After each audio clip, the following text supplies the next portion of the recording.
Hey guys, it's me Matthew again. Today I'm going to be doing another audio. And this time, this particular story isn't based or inspired by any other story. It's purely my own. It's called A Tomcat's Happiness. And this one is a bit more easier for me to read this time. And this time it has a bit more additional audio sensations. And you'll see what I mean. But anyways, I truly do hope you all like this story. So please, if you like it, subscribe, press the ding bell down below. But if you're not new here, not subscribed, please subscribe, press the ding bell down below, as well as go over to my community posts. You don't know what you may find, as well as go over to check out my previous audio series known as Anime/Dragon Knight Unlimited. But anyways, let's move on to the audio story. Chapter 4, An Endless Dream. I dreamed that I was in a dark room all alone. I thought of Sabria. I thought to be with her once I was no longer dreaming. But you know how dreams are. They can seem endless. Even in my dream, I knew it was just that, a dream. I thought the dream wouldn't end, so I let my mind slip into my instinctive nature, and the surroundings of the dream changed into a winter paradise.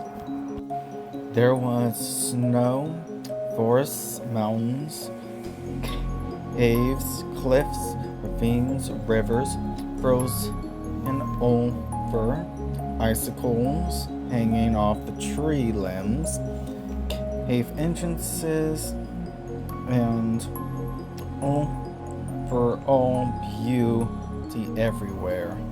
This place had a beautiful night sky.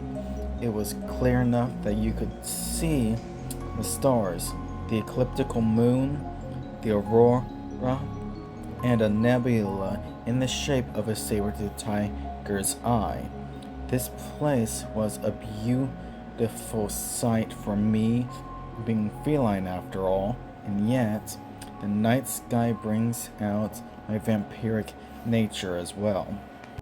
I ran around, embracing my winter surroundings, feeling free to run wherever I pleased, but it wasn't the same as being with my Sabria by her side. She is my mistress, my family, my love. I would die happy being loved in her lap. I can't stop thinking of her both brotherly and intimately. There isn't anything I wouldn't do to protect her, even if I were to lay down my life. As long as she is alive, that's all that matters. I just want to be by her side until we die, together, or me first, then her. She is my everything to care for her to love on, for me to protect, for her to have by her side. We are the ones to live in the end. I heard her voice echoing around me, saying that she loves me, that she doesn't want to lose me. Only after she adopted me and protected her, she cried, saying that she loves me in the way that I loved her. Her voice slowly faded out to the point that I let go of the dream and fell asleep within the dream. Chapter 5, The Awakening. I woke up sleeping next to Sabria, and man, she's a beautiful sleeper. She opened her eyes to sight of me awake. She said, Sabor, you're awake. I was worried that you'd never wake up again. I was going to nudge my head up against Sabria's cheek when I felt something keeping me down. I looked at my wrists and ankles to find they bound me down, preventing me from moving. Sabria said, I'm sorry, Sabor. I'll take these off for you. She took off the bonds. Then I was finally able to nudge my head up against Sabria's cheek, and I purred. She said, shh, shh, shh, shh, shh. It's okay, I'm fine. I just needed to do this in case you died one day. So come here, Sabor. Sabria closed her eyes, then kissed my lips, causing me to close my eyes. And when she pulled her lips from mine, I licked her lips. She said, I see you feel the same way. She smiled with passion in her eyes. Sabria's mother opened the door and said, Sabria, is Sabor alright? Sabria said, he's fine, just relieved. Sabria's mother said, good. Anyways, a vampire hunter that tried to kill Sabor killed himself so that he wouldn't be faced on trial. Just thought you should know. Sabria said, okay, thank you for telling me, Mom. Sabria's mother said, you're welcome. But anyways, Sabor has been asleep for a week and the fall is coming up here in a few days. So I was wondering who you're planning on bringing as your date. Sabria said, I'm not going to the ball, plus you need to work that night anyways, so you don't need to be motherly and lose your job. Sabria's mother said, I'm supposed to be responsible for you, not the other way around, but I'm happy you're growing up. She smiled proudly. She closed the door and walked away. I rubbed my head against Sabria's belly, purring, making Sabria smile to the point that she fell asleep and I fell asleep with her. Later that afternoon, Sabria and I were walking the park since she wanted to take me somewhere only she knows about. We made a turn and stopped after a few 100 feet in front of a tree. Sabria said, we're here. We just need to go behind this tree, then I'll show you the surprise. We walked behind the tree, and Sabria brought her hand out, felt across the bark, then grabbed the bark and pulled open a secret hatch, going down into the earth. Sabria said, right this way, Sabor. She smiled. She climbed down, so I followed her down and closed the hatch behind me to keep the foolish prey from coming in. It took us a minute to get down, but when we did, it was dark everywhere except where the ladder was, until Sabria pulled a lever that lit the place up with light. It was a beautiful place that has the scent of Sabria. There was a kitchen that was pure quartz. There was a well-constructed bed that was blood red, black, white, and gold. It looked comfy enough for a queen to give birth to a pride of kittens. There was an entertainment room that had a TV, console, a couch that has fluffy and comfy pillows that I could knead on. There was an area that had a tree with obstacles on it that was for a cat. Even a vampire would enjoy it. There was a garden that was well taken care of.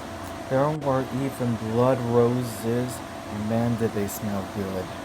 There was an underground river that looked like it was full of blood, but it was just pure minerals that makes the water look like blood. This place is a paradise. Sabria did a great job preserving this place. Sabria got on the bed and asked Sabor, "Can you please come here?" I walked over to the bed and jumped right onto the bed. Sabria said, "Sabor, you know I'll always love you, even if you were to turn me into a vampire. I will still love you.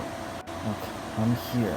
I came close, then Sabria kissed me and pushed me back onto the bed, then said, "Sabor, do you promise to only turn me so that you can save me from death?"